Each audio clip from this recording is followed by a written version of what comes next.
ang wall ko is hindi pa komportable sa camera, kinailangan pang kasama kita. Tandaan mo, kung sa mga shows na ginagawa ko, I have almost 20 plus shows already. Ang problema ko, hindi problema, lahat yon may kasama ko. Oo. Wala kang Nakita mo? monologue, ganun.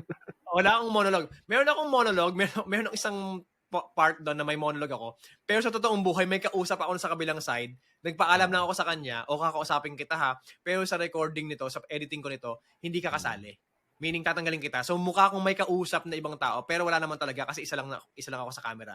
So para lang magmukhang kinakausap ko yung audience, sinama kita. So mag-react ka, magsabi ka, magtanong ka sa akin para magsabi ako, para ma-trigger ako magsalita. Para lang maging lumabas yung kadadalan ko at magkwento ako sa'yo. Style ko yun. So nangyari, walang other side.